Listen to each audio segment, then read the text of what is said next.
In 1934, the Armenian community of North Philadelphia embarked on the ambitious project of establishing a new house of worship, a project that would take nearly a decade to realize, but one that, its founders hoped, would sustain future generations of Armenian faithful. It was a dark time to take up a task of this magnitude. The upheaval of the Great Depression was felt everywhere in America. In the Old World, Europe was inching toward another war, and the Armenian homeland was in the steely grip of the Soviet regime. But the parish leaders in Philadelphia were undeterred by these factors. They had seen their people emerge from one of the darkest episodes of Armenia's history, and now they felt it was their time to chart a new course for the Armenians who had found a home in the city of brotherly love. Under the leadership of their pastor, the Reverend Father Arsen Torosyan, parishioners attended services at local churches while making plans to erect their own sanctuary. In 1940, the community welcomed the Reverend Father Hovhannes Kavukjan and soon purchased a church located at the corner of Susquehanna and Marshall Streets in North Philadelphia. It was quite large. It was like a theater.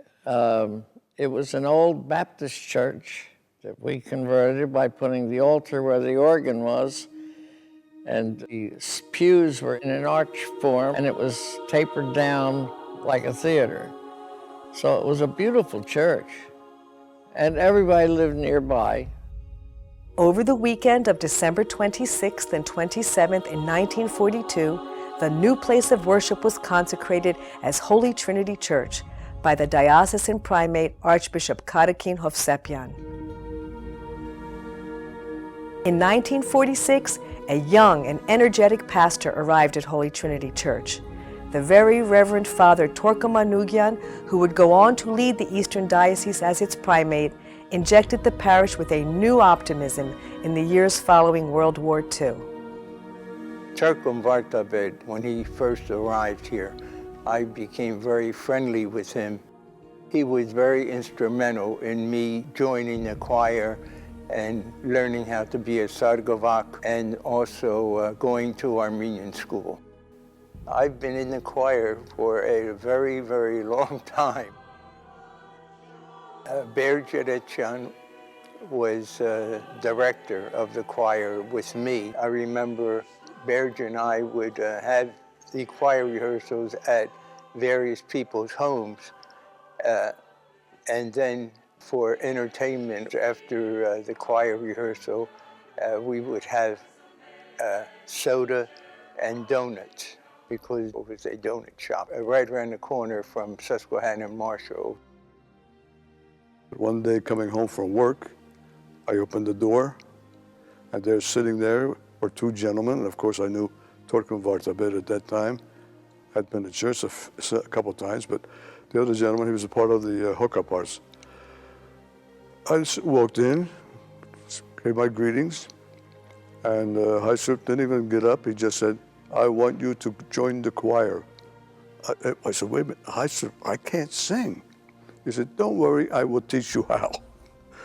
So you see, you don't say no to Haisuk. When he has his mind set up, you join the choir, which I did. Young people, especially young men returning from the war, flocked to the church to join the choir and the newly organized Armenian Church Youth Organization of America. Younger students benefited from the strengthened programs of the Sunday and Armenian schools, where they learned about their faith and culture.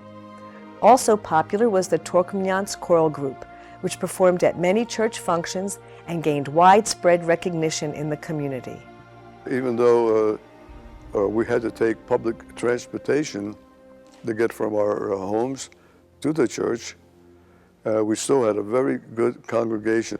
Christmas, Easter, that church was just packed. And they used to put chairs in the aisles so that people could sit. And a lot of times people had to stand in the back. I'm one of 6 children, 5 girls, 1 boy. We came to church every Sunday. We loved coming to church. We made so many friends. We still know them today. It's my church home. That's what it is. It's my church. It was my whole life. All through my growing up years, I really had no social life outside of church. That's all we knew, church and work.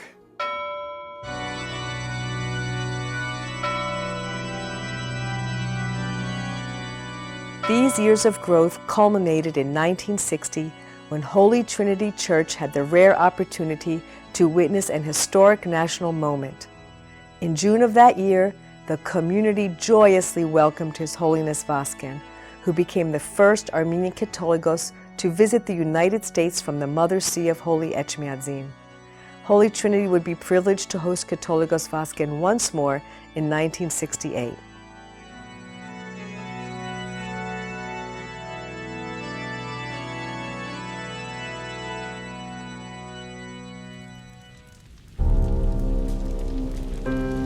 On the morning of December 1st, 1964, parishioners woke to the news that an arsonist had burned their church to the ground.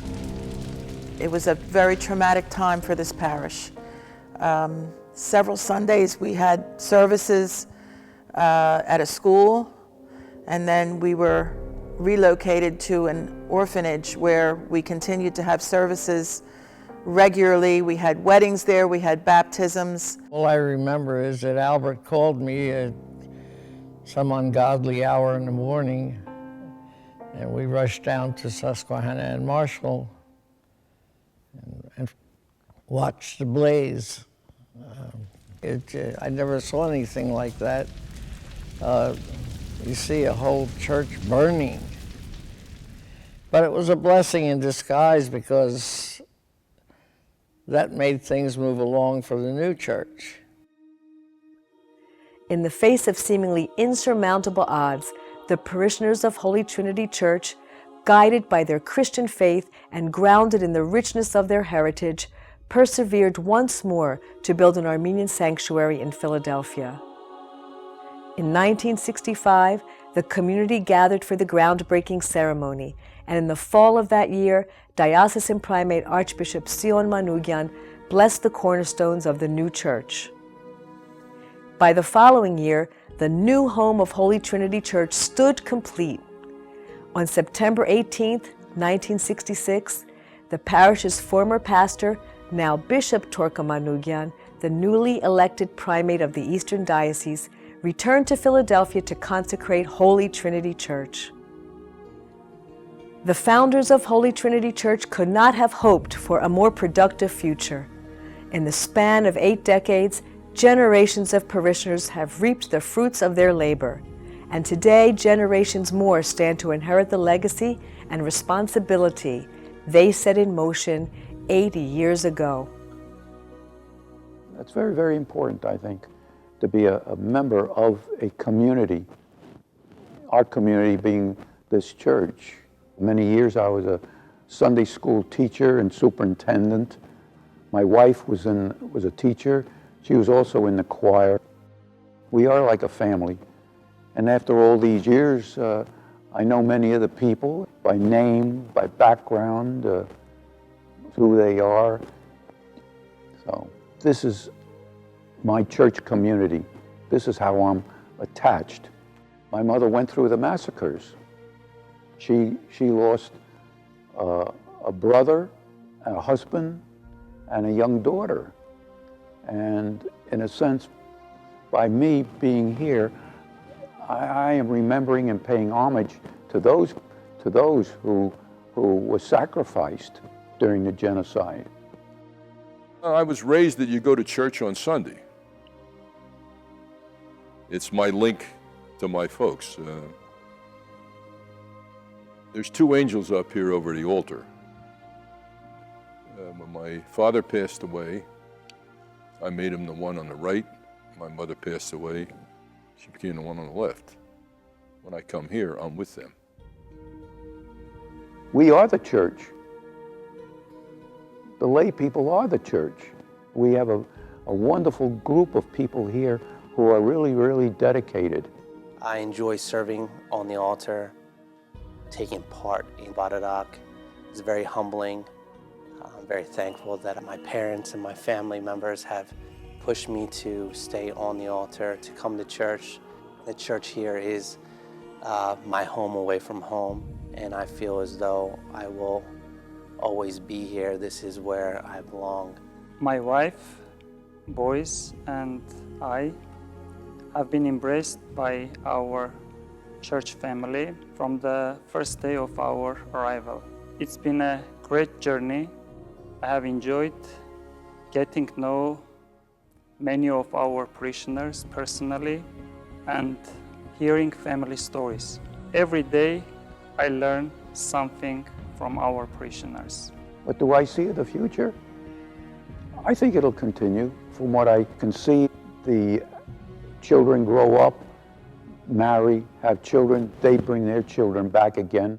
The church and the ACYOA is an extension of our family. I have one brother, but we don't have any first cousins. And all of the children that I grew up with in Sunday school and ACYOA, I call my cousins, and their parents are my aunts and uncles. And as we grow up and have children, it's important that we bring them back to the church so that we can sustain it and they can grow up and have the experiences that we've had. It's nice to be part of something, and you want to make sure this place exists, whether it's this building or another building, for future generations.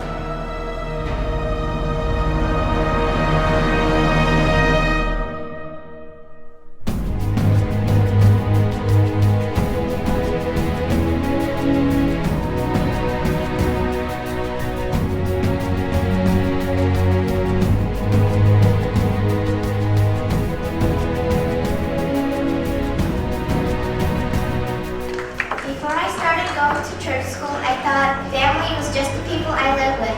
Now I know that I have another family, my Holy Trinity family.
Love is here. All you have to do is come and open your heart, and the love is here.